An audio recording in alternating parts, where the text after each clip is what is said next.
नमस्कार, स्वागत है आपका। मैं हूं ज्ञानेंद्र पांडे। यानी अम्बेडकर नगर जनपद मुख्यालय पर गगन भेदी नारा गूंज रहा था। लंबा काफिला आप सब लोगों को देखने को मिला होगा। बस एक ही नारा, तरुणाई के पौरुष से युग का इतिहास बदलता है। जिस ओर जवानी चलती है उस ओर जमाना चलता है। एक युवा अध्यक्ष के रूप में केंद्रीय नेतृत्व ने, प्रदेश नेतृत्व ने जवाबदारी सौंपा है दिलीप देव पटेल जी को। और कहीं न कहीं आज अम्बेडकर नगर भारतीय जनता पार्टी के जितने भी कार्यकर्ता, सबके अंदर उत्साह देखा गया। लेकिन यह उत्साह क्या सरकार, क्या संगठन के कसौटी पर खरा उतर पाएगा, यह सब जानने के लिए हम सीधे आपको रूबरू कराते हैं देव पटेल जी से और करते हैं ढेर सारा सवाल। लेकिन सबसे पहले आपकी तरफ से देव पटेल जी, आपको बहुत बहुत धन्यवाद, ढेर सारी बहुत बहुत आभार, बहुत आभार। आपका कार्यकाल एक नजीर बने, इस तरह जिला अम्बेडकर नगर देगा। बिल्कुल बनेगा। जिस प्रकार नेतृत्व ने निर्णय लिया है और एक कार्यकर्ता के बीच से कार्यकर्ता को अध्यक्ष बनाया है, वो उत्साह आप लोगों ने देखा है। उन्हीं के कंधे पर ये नाजिर बनने वाला है। आज जिस तरह से युवाओं के अंदर जोश दिख रहा था, उनके अंदर उत्साह दिख रहा था, जितना लंबा काफिला था, जब से जनपद का सृजन हुआ है, अध्यक्ष पद को लेकर के इतना बड़ा काफिला देखने को मिला। कहीं ऐसा तो नहीं बहुप्रतीक्षित प्रदेश नेतृत्व, केंद्रीय नेतृत्व का निर्णय होने के कारण इस तरह से लोगों के अंदर उत्साह देखने को मिला? नहीं, ऐसा नहीं है। कार्यकर्ता के बीच का हूँ। लगातार महामंत्री, मंत्री और युवा मोर्चा का महामंत्री रहते हुए मैंने उनसे संपर्क किया है, उनके घर का प्रवास किया है, सुख दुख में गया हूँ, तो इससे वो उत्साहित। दूसरी बात ये है कि ये जो काफिला आप कह रहे हैं, ये काफिला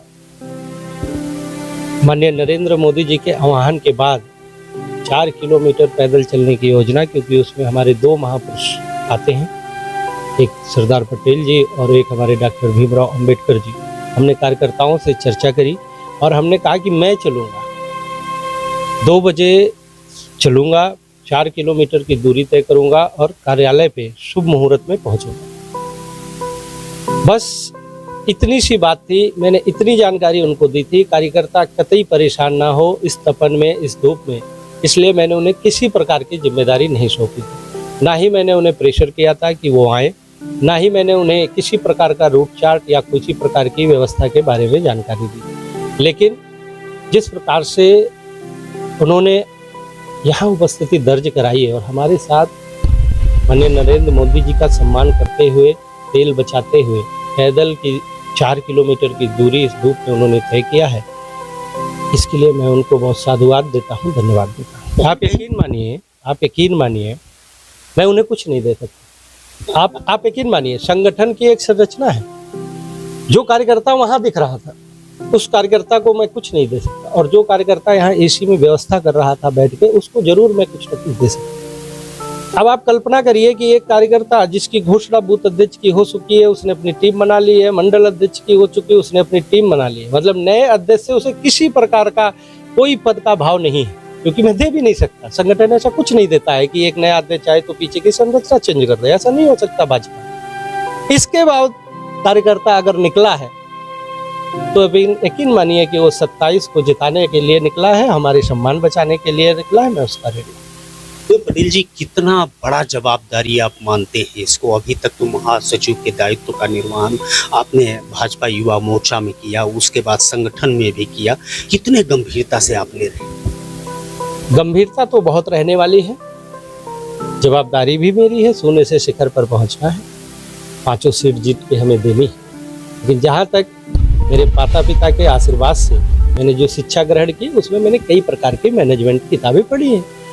तो उन मैनेजमेंट से मुझे यकीन है, जो मैंने सीखा है उससे ये सब चीज़ें बहुत आसान होने वाली हैं। कोई ऐसा प्रेशर नहीं बनने वाला है कि कोई दिक्कत आए।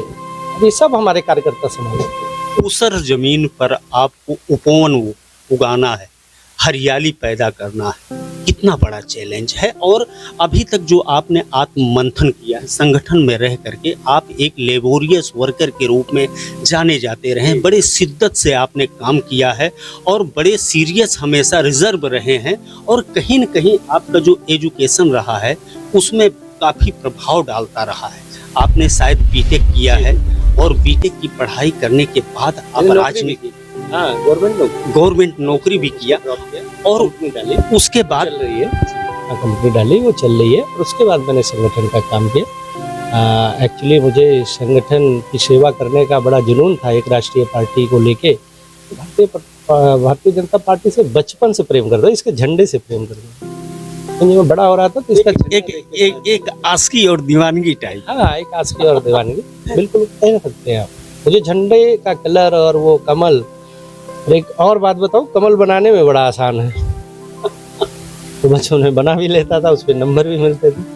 कुछ ड्राइंग करनी है तो कमले बना के दे देते। जो देव पटेल जी के अंदर आस्की और दीवानगी है, क्या जनपद अम्बेडकर नगर के मतदाताओं के अंदर वो आस्की और दीवानगी देव पटेल जी पैदा कर ले जाएंगे? अब आप खुद ही बताइए, इसमें तो आप ही बता देंगे। इतना ज्यादा बड़ा पैदल चलने का रिकॉर्ड शायद अब तक नहीं रहा होगा। हर इस तपन में नौतपा चल रहा है। अगर ये हो सकता तो वो क्यों नहीं हो, तो बड़ा छोटा काम है। मैंने आह्वान किया अपने समाज के लोगों से कि सिर्फ हमारा उपयोग मत कर लेना, वरना पार्टी ने हमको कार्यकर्ता बनाया।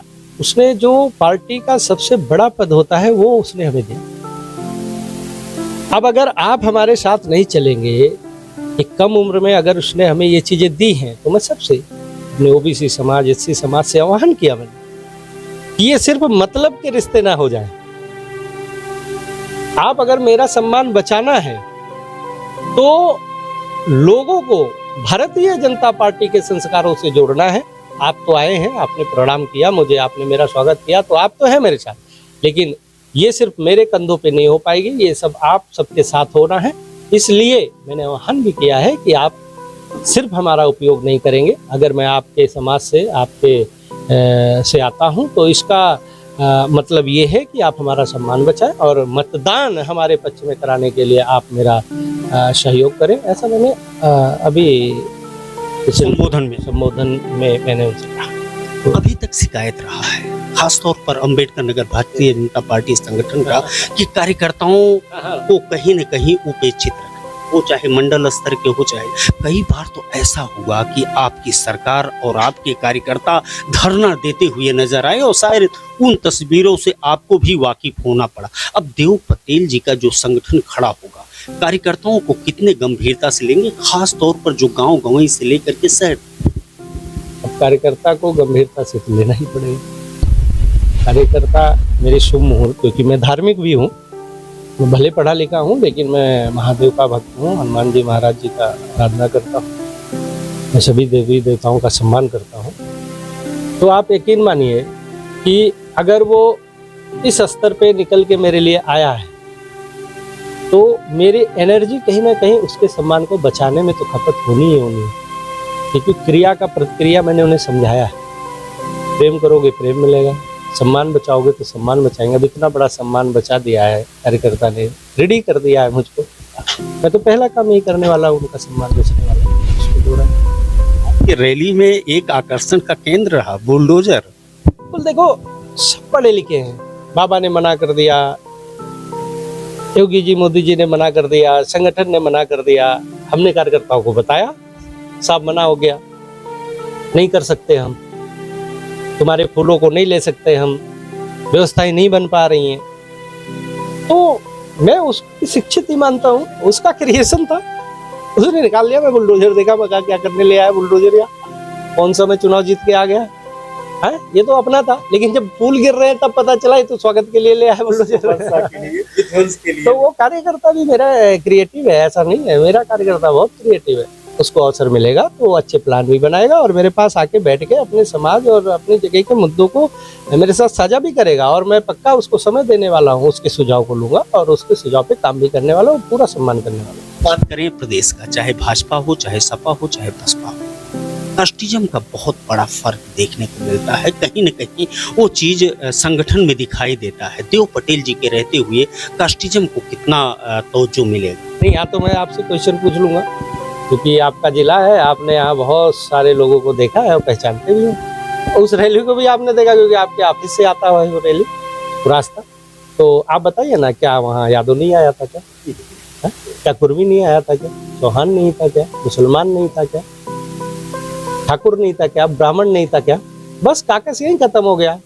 कार्यकर्ता कार्यकर्ता के साथ, दोस्ती दोस्ती के साथ, हिंदू हिंदू के साथ, देश के नागरिक अपने अपने स्तर से हर स्तर पे मैंने जो लोगों को सम्मान दिया, हर किसी स्तर पे। एक दोस्त है तो दोस्त के नाते भी वो सम्मान पा रहा, फिर वो अगर हिंदू है तो हिंदू के नाते भी पा रहा, फिर अगर वो हमारे समाज का है, इतर समाज का है तो भी पा रहा। ब्राह्मणों को गुरुजी कह रहा हूँ।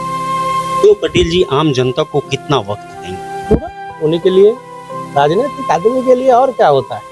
अपने संगठन के सभी पदाधिकारियों को पूरी तरीके से छूट दूंगा कि वो हर जगह उनकी भी इन्वॉल्वेशन हो और वो भी संगठन को सपोर्ट करें, अपना सहयोग करें, और मुझे भी जब वो काम करने से जो बचेगा समय उसको मैं समाज को देने वाला हूँ। अगर एक लाइन में कहा जाए कि आप अपने संगठन को संदेश देना चाहते हैं कि आज से इस तरह के स्लोगन को आपको लेकर चलना है, तो क्या कुछ कहेंगे? मैं उनसे कहूँगा कि देखिए जी, कभी हार न मानो। अभी आपने एक सवाल कहा था कि ऊसर जमीन पर कैसे खिलेगा, तो अगर आप देखेंगे हमारे पास गीता है, कैसे खिलेगा कृष्ण ने बताया। आप उन्हें पढ़ो, बस आप उन्हें पढ़ लोगे ना तो हमारी आवश्यकता ही नहीं, आप अपने आप जो हम चाह रहे हैं वो देते चले जाओ। संगठन में युवाओं को तवज्जो मिलने की संभावना लोग व्यक्त कर रहे हैं, आप युवा प्रेसिडेंट। बिल्कुल मिलेगा। हमारे पास कई पद होते हैं, उपाध्यक्ष होता है जो वरिष्ठों का होता है, महामंत्री होता है, जिले के मंत्री होते हैं, और भी पद होते हैं। तो उसी श्रेणी में मैं उनका समायोजन करूंगा। फिर युवाओं के लिए युवा मोर्चा भी तो अलग से है, और युवा मोर्चा का मैं प्रोडक्ट हूँ, ऐसा नहीं है मैं जिले का महामंत्री हूँ मोर्चा। तो अगर कोई मेरा मोर्चा का व्यक्ति ये चाहेगा या कोई कार्यकर्ता ये चाहेगा कि नहीं नहीं ये ठीक नहीं है, तो मैं उसे समझाऊंगा अभी कि कैसी बातें कर रहे हो यार, तुम्हारे अध्यक्ष स्वयं उसी पोस्ट पे काम करके आए हैं, मोर्चा में काम करके आए हैं, तो पद छोटा और बड़ा नहीं है। एक्चुअली अगर कोई मेरे पास आएगा मैं उसको जिस योग्य समझूंगा करूंगा। अगर अच्छा कार्यकर्ता है तो वो उसका सम्मान करेगा, और सम्मान करेगा तो निश्चित तौर पे वो अध्यक्ष ही नहीं राष्ट्रीय अध्यक्ष भी बनेगा, एक रहेगा। आप लोग देख रहे हैं कितने बेबाक ढंग से, कितने पारदर्शी ढंग से, कितने निष्पक्ष ढंग से देव पटेल देव जी ने इस तरह से बात रखा है कि लोगों के अंदर सुनने के बाद वैसे ही ऊर्जा आ जाएगा।